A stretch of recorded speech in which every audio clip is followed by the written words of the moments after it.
Aujourd'hui, on parle beaucoup de plusieurs crises.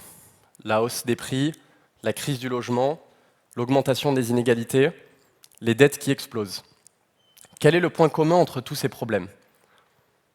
La monnaie est cassée. La plupart des gens pensent que leur argent est stable. Mais en réalité, ils font comme un glaçon, lentement et silencieusement. 1971, la fin de l'étalon or. La monnaie n'est plus adossée à un actif réel. La monnaie devient politique, donc manipulable. Et quand la monnaie devient politique, elle devient imprévisible et inflationniste. La monnaie n'est plus adossée à un étalon dont on ne peut plus faire confiance, et donc la monnaie est donc imprévisible et inflationniste. Les prix ne cessent d'augmenter, et en fait, c'est votre monnaie qui se déprécie. Depuis 1971, le dollar a perdu 85% de son pouvoir d'achat. Ce n'est pas un accident, c'est une conséquence. Mais ça n'a pas toujours été le cas. Si on regarde l'histoire longue entre 1792 et 1913, l'inflation en moyenne était proche de zéro. Les prix montaient, puis redescendaient, mais globalement, la monnaie gardait sa valeur. Puis un jour, tout change. En 1913, la Banque centrale américaine est créée, et progressivement, l'inflation monte.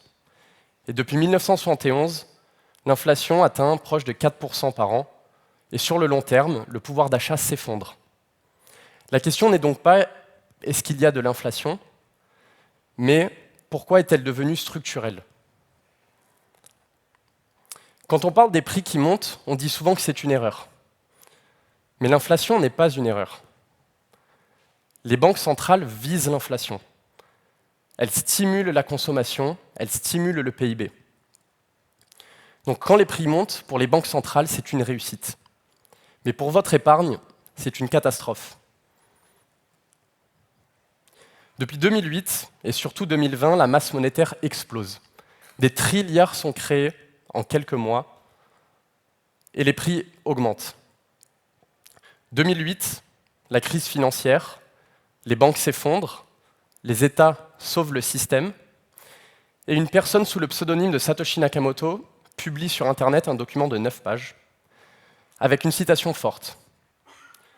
Tout le problème de la monnaie conventionnelle est la confiance qu'elle nécessite pour qu'elle fonctionne. Il faut faire confiance aux banques centrales qu'elles ne dévaluent pas la monnaie, mais l'histoire des monnaies fiat est remplie de brisures de cette confiance. Mais Bitcoin résout ce problème. Bitcoin propose une idée radicale, une monnaie sans confiance, une monnaie sans banque centrale basée sur les mathématiques, un réseau décentralisé, ouvert, sans permission, avec une idée simple, une règle simple. Il n'y aura jamais plus de 21 millions de bitcoins. Pas si une crise se déclenche, pas si un État le décide autrement. 21 millions, point. Depuis maintenant plus de 15 ans, Bitcoin fonctionne sans interruption, sans banque centrale, sans CEO. C'est devenu le système informatique le plus sécurisé au monde. Et aujourd'hui, Bitcoin est institutionnel. BlackRock, Fidelity, et même depuis plus récemment, les ETF ont changé la donne. Des dizaines de milliards de dollars sont injectés dans le système, le lancement le plus rapide de l'histoire.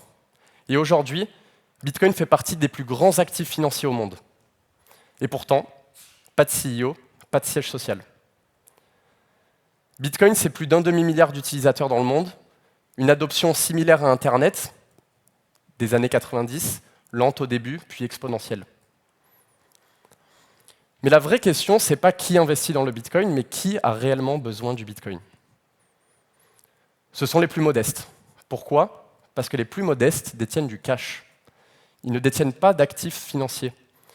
Ils ne bénéficient donc pas de la hausse des marchés, mais par contre, ils subissent la hausse des prix. L'inflation est profondément inégalitaire. Sans Bitcoin, on n'aurait peut-être aussi pas connu des lanceurs d'alerte comme Edward Snowden ou Julian Assange avec Wikileaks. Sans Bitcoin, on n'aurait peut-être pas préservé une des plus grandes réserves naturelles du Congo, qui protège les gorilles de montagne. Sans Bitcoin, les femmes afghanes n'auraient peut-être pas pu contrôler et garder le contrôle de leur argent sous le régime des talibans. Sans Bitcoin, des millions de Vénézuéliens ou des millions de Libanais auraient peut-être tout perdu.